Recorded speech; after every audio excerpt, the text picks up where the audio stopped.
राम राम सभी दोस्त लोग, सभी साथी लोगों को राम राम बोलता हूँ भैया।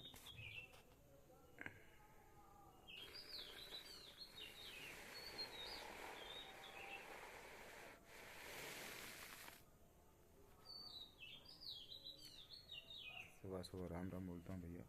कुछ बातें ये थी कि लोग बोलते हैं वो हमारा दुश्मन, मैं उसका दुश्मन। तो दुश्मनी कोई किसी की दुश्मनी नहीं होती है, एक बातों और शब्दों की बातें होती हैं। लोग बोलता है मैं बैठ गया यहाँ पे, तो मंदिरों में भी हम सबको गलत नहीं बोलूँगा। भगवान तो जो है वो तो सत्य है ही है, पर भगवान के पीछे बैठ के जो दलालों के अड्डे चलते हैं ना, वो अड्डे गलत हैं, अड्डे गलत हैं। और रही किसी भी जात का, किसी भी समाज का आदमी रहे, उसकी बात नहीं होती कि इंसानियत की बात होती है। इंसानियत है तो भगवान आपके साथ ज़रूर रहेगा, नहीं तो अपनी जात का झंडा लेके घूमो जीवन भर। मृत्यु है तो है। जब मृत्यु है तो हर अपने जात के, हर अपने झंडे को लेके हल्ला करते रहो। सब जानते हैं ये भी कि भारत में हम सब रहने वाले लोग हैं, भारत का झंडा उठाते हैं, बहुत अच्छी बात है। फिर भी भारत के झंडा उठाने वाले, भारत की रक्षा करने वाले, उनके साथ गलत हो जाता है, उनकी भी साथ मृत्यु हो जाती है। बॉर्डर पे बैठे हुए जितने भी अफसर लोगों का, उनको बोलता हूँ सलाम जी, सबको सलाम करता हूँ, राम राम बोलता हूँ सबको।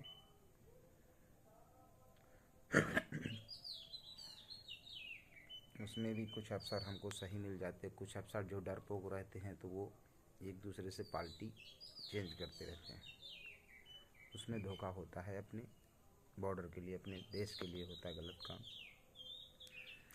और दूसरी बात यह है कि किसी भी पार्टी का या किसी भी पद का आदमी रहने वाला हो, राजनीतिक विषय की बातें हैं। हम यही कहना चाहूँगा, जब ऐसा हम सब समझते हैं, किसी भी पार्टी का आदमी हो, हमें उससे फ़र्क नहीं पड़ता। फ़र्क इसलिए नहीं पड़ेगा, ये लोग बोलता है कि हम इस पार्टी का आदमी हूँ, उस पार्टी का आदमी। हम कहता हूँ किसी भी पार्टी का आदमी रहो आप, जब आप अपने घर को ही सही करके सब रहोगे, तभी आप पूरे देश के हिसाब से आप चल सकते हो। जब आपके पार्टी बनाने से पहले आपके ही पार्टी के आदमी इधर से उधर बिखर जाते हैं, आपके ही पार्टी के आदमी जब इधर उधर बिखर जाते तो हम सब कमज़ोर हो जाते हैं ना। वैसे ही बात आती घरों से, वैसी ही बातें घरों से आती हैं कि हम जब अपने घरों में न चाचा, न भतीजा, न भाई, किसी के साथ हम जब एक नहीं हो सकते हैं, तो देश के हम सीएम बन के या डीएम बन के या होम गार्ड बन के नहीं अपने देश की रक्षा कर पाएंगे ना। सबसे पहले अपने घर के माता पिता, घर द्वार के हर सदस्य को संभाले, इकट्ठा करें कि हम सब एक हैं।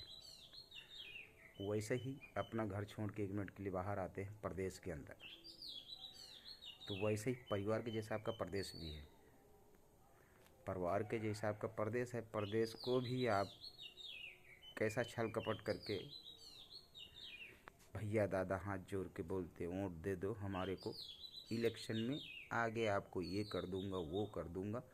जीतने के बाद ना ये होता है ना वो होता है। हर गांव गलियों में चले जाइए, ना रास्ता मजबूत मिलेंगे, ना कोई नाली सही मिलेगी, ना हर एक इंसान की सुरक्षा मिलेगी सही। गवर्नमेंट पीछे से कितना माल दे देती है इन पागलों को, जितने भी पार्टी के आदमी लोग हैं, कितने भी पार्टी के लोग हैं, इनको कितनी सुरक्षा गवर्नमेंट दे देती, कितने पैसा दे देती है कि पब्लिक में इतनी सुरक्षा आप करिए जाके, पर वो पब्लिक तक माल पहुंचता ही नहीं। वहाँ से बहुत कुछ दिया जाता है, पर बीच में दलाल सब खा जाते हैं। और यही मैं कहना चाहूँगा, जब से सीएम पद का आदित्यनाथ योगी बाबा ने संभाला है, यूपी का सीएम पद, तब से मैं यही देख रहा हूँ कि यूपी के जो सीएम हैं उनके पद के हिसाब से इतना अच्छा काम करते चले गए कि आज तक पुलिस के अंदर घबराहट बनी रहती है कि कब हमारे आदित्यनाथ योगी बाबा आएंगे और हमारा सीधा ही सरकारी नौकरी से तबादला कर देंगे और ना बीवी सही सलामत हमारी रह पाएंगी, ना घर पे बच्चे रह जाएंगे जो 2-2 रुपए से हम कमा के घरों को चलाते। कितने थाना इसीलिए सस्पेंड कर दिए गए गलत काम के कारण। हम झूठ नहीं बोल रहा हूँ क्योंकि हम खुद थाने में कई जगह जाके देख चुका हूँ कि थाने में कुछ अफसर जो रहते हैं सही रहते हैं, कुछ अफसर पीठ पीछे गेट से लेके आपके थाना अधिकारी मेन जो होता है 3 स्टार का जो थाना अधिकारी होता है वहाँ तक आप जाते जाते देखना कितने दलाल बैठे रहेंगे आपसे रिश्वत खाने के लिए।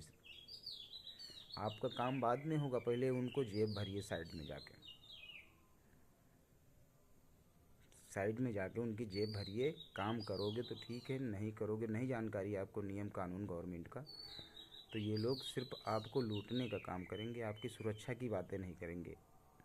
और उन अफसरों की बात कर रहा हूँ जो रिश्वत से अपना घर चलाते, जाके उनके घर देखो ना परिवार सही है, ना बच्चे सही, ना कोई भी सही नहीं। और रही अब मेन मुद्दे की बात, जैसे कुछ लोग वीडियो भेजते ना, विपक्षी लोग या कोई भी पार्टी के लोग रहें, बोलते हैं कि शादी न विवाह हुआ है, ये नेता कैसे अपने भारत को चलाएगा। तो हम ये नहीं कहते कि भारत को कैसे चलाएगा, हम तो यही कहना चाहूँगा कि तुम लोग तो शादी विवाह लड़का बच्चा पैदा कर लिए, फिर भी तुमने यूपी को कैसा चलाया। पहले कार्यकाल की बातें हैं बता रहा हूँ। अपने परिवार को तुम बिखार दिया इधर से उधर, तब अपने परिवार को नहीं बचा पाए। तो देश में सीएम पद का या मुख्यमंत्री बनने का पद का जो बात होता है उसमें भी आ जाओगे तो आपको देश के जो नागरिक लोग हैं उनका तुम सुरक्षा क्या दे पाओगे? नहीं दे पाओगे जब तुम अपने घर को ही नहीं बचा पाते हो। अपने घर को ही नहीं बचा पाते हो, न चाचा भतीजा भाई बहन जो भी है तुमसे बिखर जाते हैं सब। पहले अपने परिवार को ज्वाइंट कर लो, फिर सीएम पद या मुख्यमंत्री पद का जो है आप काम करिए। और जनता के समय में जाके तुम जनता से वोट मांग लेते हो, बाद में जीत जाने के बाद जनता को ही चूतिया बनाते हो ना, तो ये गलत फहमी में मत रहो सब। जनता तो बुड़वक हमेशा थी, आज भी बुड़वक है, और आगे भी जो बात कह गए लोग ना कि हम ऐसा कर देंगे वैसा कर देंगे, तो उससे कोई नहीं फ़र्क पड़ता है। घर को संभालो। हम लोग तो क्या है, ये नहीं कहूँगा भैया, हम लोग क्या है, शादी विवाह हुआ हो या ना हुआ उससे कोई फ़र्क नहीं पड़ता है। जीवन में शादी हमारी एक ही बार होती है, अंतिम यात्रा पे, और वही शादी मेन है। जब इतना ही हम सब कुछ कर सकते हैं पूरे प्रदेश के लिए, तो सबसे पहले हम अपने परिवार को बचा ले, फिर सबसे पहले और फिर दूसरे नंबर अपने शरीर को बचा ले जो मरता है। बड़े से बड़े डॉक्टर को बोलता हूँ, बड़े बड़े इंजीनियरों को बोलता हूँ, बड़े बड़े अफसरों को बोलता हूँ कि जो खुद को नहीं बचा सकते हैं तो प्रदेश को क्या बचाएंगे।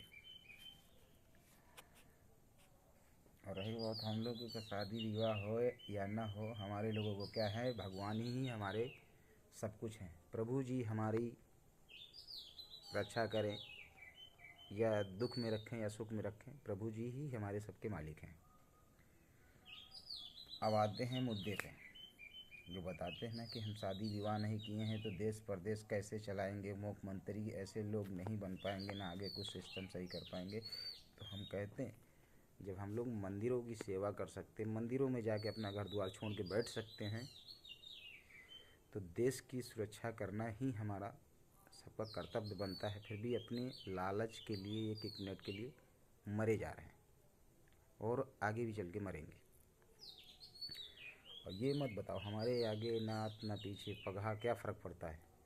फ़र्क तुम लोगों को पड़ेगा जो तुम 132 लोग प्रोटेक्शन निकाल रहे हो, पहले उसको संभालो सब, फिर देश की विषय की बात करना।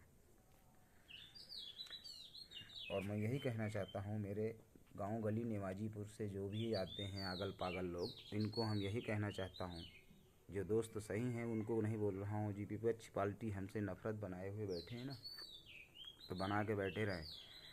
उनका जब सगा बाप जो रहता है, असली माँ जो रहती है, जब वो उनके साथ नहीं रह सकती बराबर, उनको छोड़ के तुम दूसरे के घर में आके बैठ जाओगे हैं, एक लालच, एक ज़मीन और एक संपत्तों के कारण। हम्म? हम तो कहते हैं जब हमारे बाप के साथ हमारा चाचा जो सगा है वो उसकी लाश नहीं लेके गंगा घाट तक जलाने जा सकता है, उसकी औकात नहीं आगे बढ़ने की, तो वो तुम्हारे साथ क्या करेगा? तुम सोच रहे हो कि हमको प्रॉपर्टी लालच सब मिल जाएगा, तो कभी नहीं पाओगे। ये मैं इसको खुला चैलेंज दे रहा हूँ, तुम कभी नहीं पाओगे जब तक मैं जीवन में बैठा हूँ, कभी नहीं पाओगे। तुम्हारे हम सिस्टम पे ऐसा लॉक लगा दूंगा कि कभी तुमको चाबी नहीं मिलेगी। और बचाना है बचा लेना, मैं पूरे अपने ख़ानदान के विषय की बात कर रहा हूँ। और मैं सब्र रखो, मैं आ रहा हूँ।